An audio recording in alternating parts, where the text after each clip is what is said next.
My Hero Academia.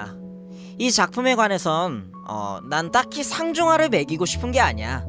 명실상부 정말 대단한 작품임에 분명하다고 생각하거든. 안녕? 난 주간식 색안경 빛경! 후!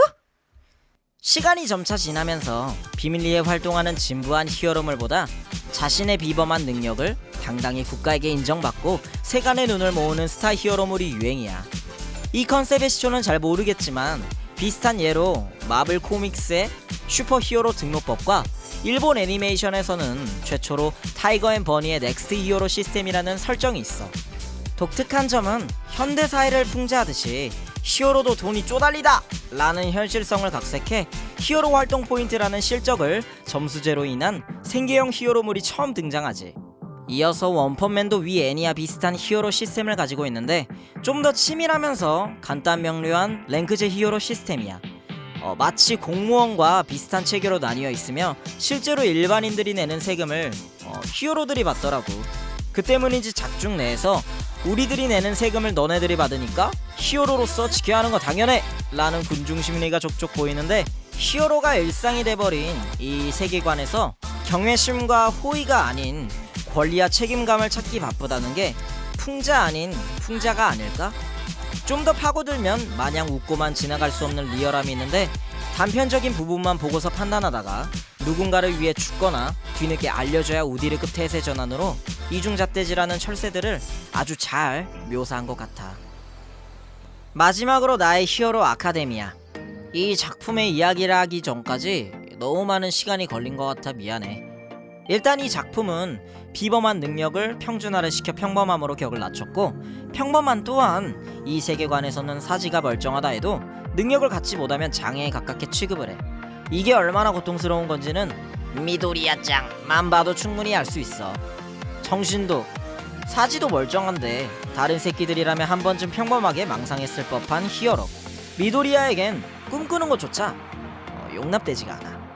어렸을 때는 분명 다 똑같은 스타트 라인에 서 있었고 잘만 놀았는데 자신이라는 존재가 남들보다 얼마나 뛰어난지 자각을 하게 되면 상대방의 부족한 부분이 보이게 되는데, 우월감이 심해지면 부족한 부분이 보이는 게 아니라 찾게 되고 결여된 부분을 지적까지 하게 돼.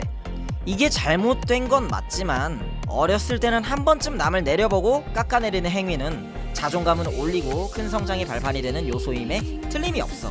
하지만 이 행위의 대상이 돼버리면 무조건적으로 당할 수밖에 없는 걸까? 그건 아니야. 제가 할 수 있는 게 있고 내가 할 수 있는 게 있는데, 그런 인간적인 차이점으로 백날 디스해봐야 상처를 입을 사람은 몇 없지만 정말 평범하고 일반적이고 일상적인 부분에 대해 비하를 하게 된다면 기본적으로 내세워야 할 것이 없어지며 점점 사람이 어둡고 부정적이며 의기소침해질 수밖에 없어. 우월감이라는 버릇이 여든까지 가게 되면 차별이라는 형태로 변질이 돼버리는 점이 과연 애니메이션 속에서만 일어나는 일인가?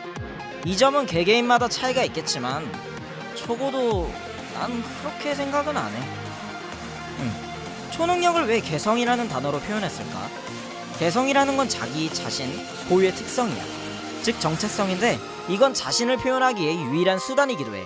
이 작품 내에서 인물마다 각각 다른 초능력이 있으므로 한 캐릭터의 정체성을 부여해 단순히 엑스트라가 아닌 무언가의 큰 역할이 나중에 도맡을 수 있는 역할성을 크게 띠고 있지. 설령 그게 남들이 보기에 쓸모없는 능력으로 보일지도 말이야. 여기서 크게 모순이 생겨버리는 능력이 있는데, 바로 One for All이라는 개성. 애초에 개성이라고 불러야 하는지도 주춤거려지는데, 누군가에게 나만의 고유 성질을 전해준다는 자체부터 개성이 아니라 예승인데, 아무리 모든 설정을 꿰찰 순 없다곤 하지만 시작부터 이런 초보적인 설정 미스를 냈다곤 도저히 생각되지가 않았어. 정말 정교한 세계관에 치밀하게 구성된 빌런과 히어로들의 갈등을 표현하기까지 했는데, 원포올 왜 개성으로 분류했을까? 일단 원포올이라는 능력을 제외하고 다른 능력을 한번 봐볼까? 내가 노력한다고 해서 신체에서 폭발하는 능력이 생기거나, 상상하는 물건을 끄집어내거나 주위를 얼음으로 만들거나 다리에 부스터가 달리거나 신체에 접촉하는 모든 물질의 중력을 제어할 수 없어. 이들의 공통점은 엄밀히 따지면 상상할 수 없는 이능력이라는 점이고, 원포올은 인간의 신체 스펙 내에서만 이뤄지는 운동으로 상상 이상의 초파워를 낸다는 점에서 과연 이 능력이라고 부를 수 있을까? 능력을 키우는 과정에서도 확연히 차이점이 나타나는데, 개성을 사용함으로써 개성의 파워 인플레를 하는 것과 개성과 신체 스펙을 병행하며 파워 인플레를 하는 것. 여기서 난 원포올이라는 능력의 개성은 남들이 상상할 수 없는 노력이 아닌가 라는 생각이 들었어. 올마이트가 작중내에서 말했듯이 그릇을 만든다는 건 노력으로 인해 신체 스펙이 쌓이므로 사용할 수 있는 개성의 활용도가 달라진다는 것인데, 바꿔 말해 노력을 게을리한다면 활용하기는커녕 사지가 떨어져 나간다는 극단적인 표현을 사용한 것으로 보아 개성을 가지지 못한 자가 개성을 가진 자와 같은 위치에 서려면 남다른 노력이 필요하다. 나의 히어로 아카데미아 1기 첫 화부터 완결 내내 항상 부족한 모습을 보이면서 그만큼 극복하기가 쉽지 않고 정말 힘들다라는 걸 적나라하게 표현했지. 딱히 개성이 아니더라도 단순히 가지지 못한 자와 가진 자라는 표현 자체는 신의 한 수라고 말할 만큼 적절해. 연상되는 것이 정말 많거든. 이 외에도 가진 자의 주위에 가지지 못한 자가 있다고 해서 우물 속에서 개구리가 보는 풍경 마냥 세상의 전부라고 믿고 깝치다가 사회에 나가보니까 크게 데이는 상황을 연출하거나 노블리스 오블리주라는 모순된 형태를 지적해 선악의 기준을 애매하게 나누는 세간을 비꼬는 듯한 연출. 이 외에도 정말 우리들이 살고 있는 세계관과 별 차이 없는 잘못된 행동을 지적해줄 때마다 이 작품을 왜 이렇게 칭찬하는지 알 수 있어. 마지막으로 이 작품이 위대한 점은 추유가 너무나 귀엽다.